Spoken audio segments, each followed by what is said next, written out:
A minha presidente Irina, professora Lúcia, a Almira, companheira Almira. Eu quero dizer que estava aqui ouvindo agora essas intervenções mais recentes, e as intervenções mais recentes, nos últimos 10 minutos, 15 minutos, reformularam um pouquinho a minha estrutura de fala que eu farei agora. Porque, de fato, nós temos poucas pessoas aqui presentes, mas, como bem lembrou Tereza, esse vídeo vai mostrar o quão rica, o quão produtiva essa manhã está sendo. Porque nós estamos tendo aqui um olhar que passa um pouco pela antropologia, sociologia, psicologia e a política concreta também. As várias dimensões em que essa temática se coloca. Eu convivi muitos anos com um amigo já falecido, Sérgio Arouca, e quando eu ia debater alguns assuntos com Arouca dizia: traga os números, Fernando, vamos trabalhar em cima de dados. A minha tendência à abstração era total e a tendência dele como cientista em examinar fatos concretos era uma coisa muito marcante. Em relação aos números, a professora Lúcia nos trouxe aqui, no grupo de mulheres do PPS tem insistentemente repetido para o partido que os números no Brasil precisam melhorar no que diz respeito à participação feminina. Em particular no campo da política partidária e também no Congresso Nacional. Agora, como eu sou um dos esforçados, que a Tereza Vitali citou antes, quer dizer, eu não nasci feminista, eu estou me esforçando para ser. De vez em quando eu tenho minhas recaídas, a Almira aqui me cutuca, a Irina, todas me dizem: olha, mantenha-se firme, mantenha-se na linha. Mas, filho de nordestino, família nordestina, uma visão ainda... Eu me esforço muito porque entendo que essa igualdade de gênero é uma necessidade das relações humanas mesmo. Na realidade, nós precisamos avançar rumo a isso. Não porque existam mais habilidades ou mais dons ou melhores qualidades no ser feminino que no ser masculino. Não por isso, que todos nós somos seres humanos. E nessa perspectiva, seja pelo corte da questão como foi colocada concretamente, eu sou um militante da luta contra a corrupção, participo de uma ONG, a Transparência Brasil, sou dirigente sindical também na questão sindical e sou dirigente partidário. Então, estruturas de poder, atores sociais diferentes, seja na ONG, seja no sindicato, seja no partido político. E quero dizer que no PPS, pela questão da luta das mulheres do PPS, onde, de fato, você já tem vozes femininas com um grau maior de ecoando os discursos, fazendo os discursos ecoarem. Mas, no campo do sindicalismo, nós continuamos encontrando muitos machos mandando. No campo das ONG, nós continuamos vendo os homens, de fato, ditando as regras, ditando as políticas. A pergunta que lanço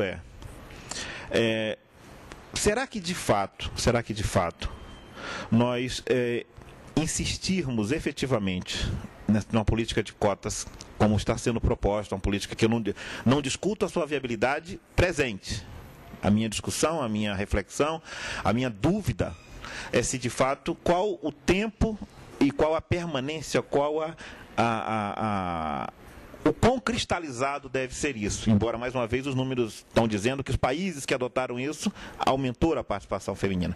Mas, considerando um país com as características que nós temos, no momento que nós vamos para uma disputa eleitoral, em que se nós não conseguirmos mudar a estrutura do voto, será que, de fato, essa questão das cotas estaria necessariamente vinculada à questão das listas ou, independentemente de lista, a questão das cotas é uma questão que, de fato, nós devemos estar... Nós não estaríamos remando contra a maré, digamos assim, nós não estaríamos indo naquele ponto em que diz o seguinte: ok, X% das candidatas, dos candidatos dos partidos políticos terão que ser de um dos sexos. Como é que isso repercute nessa sociedade que é majoritariamente feminina e que majoritariamente vota nos homens? Por que estou fazendo essa pergunta para as duas pesquisadoras? Porque, como dirigente partidário, nós assumimos um compromisso no PPS de o PPS não apenas cumprir a cota de 30%, como cumprir essa cota com qualidade. Para isso, nós estamos nos organizando para que tenhamos uma política de formação forte, firme. E nós do PPS do Distrito Federal teremos. Não apenas mulheres candidatas, nós teremos boas mulheres preparadas para disputar mandatos. É um compromisso nosso aqui.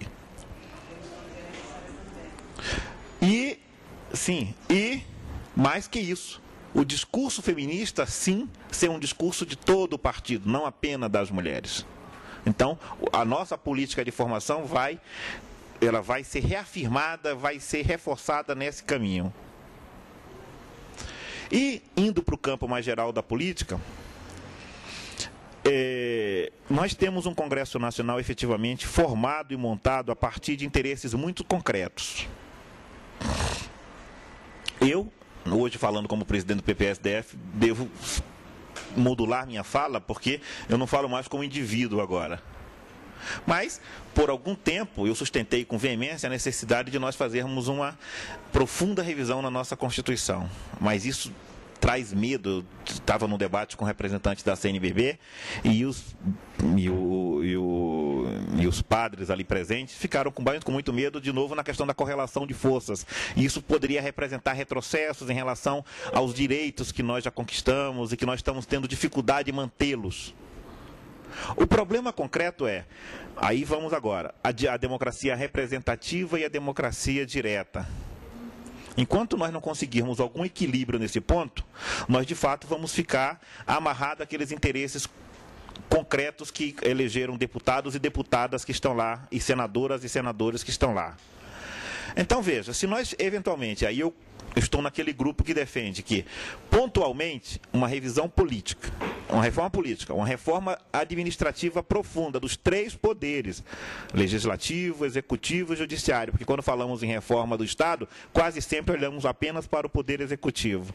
E uma reforma tributária, porque o Brasil é um país formado a partir de interesses da União, determinando que governadores e prefeitos fiquem de joelho perante o presidente da República. Então, essas três reformas, a reforma política, a reforma administrativa, a reforma do Estado e a reforma tributária, elas, para serem feitas, elas precisam ser feitas por homens e mulheres eleitos especificamente com esta finalidade e com esse tema restrito, com esse ambiente, esse espaço restrito de mudanças. Não atingiríamos direitos sociais, não atingiríamos direitos e garantias individuais, mas vinculados a isso. Porque ou nós atacamos a coluna vertebral desse processo, por pessoas eleitas apenas para esse fim e que não continuem no exercício do mandato após esse trabalho, porque senão corremos todos o risco de que essas pessoas legislem para poderem continuar o exercício daquilo que eles prepararam. E terminando a minha fala. E após isso, esse trabalho deveria necessariamente ser submetido a um referendo popular. Então, com isso nós teríamos, talvez, Almira e professora Lúcia, as mulheres são maioria no eleitorado. Se você submete todo esse trabalho de reforma, onde você muda a estrutura política brasileira, a estrutura política, onde você muda a estrutura do Estado, porque a questão das cotas também deveria ser uma coisa. O Sarkozy, conservador, escolheu várias mulheres para compor o seu ministério. Bachelet, enfim, é uma realidade que as mulheres têm chegado cada vez mais em número maior aos cargos mais relevantes na administração do Estado. Então, eu gostaria de ouvir comentário de vocês, efetivamente, sobre esse contexto e como fazer reformas profundas e sem que isso pudesse trazer mais medos, trazer mais receios, trazer possibilidade de retrocesso ao ponto que nós já chegamos.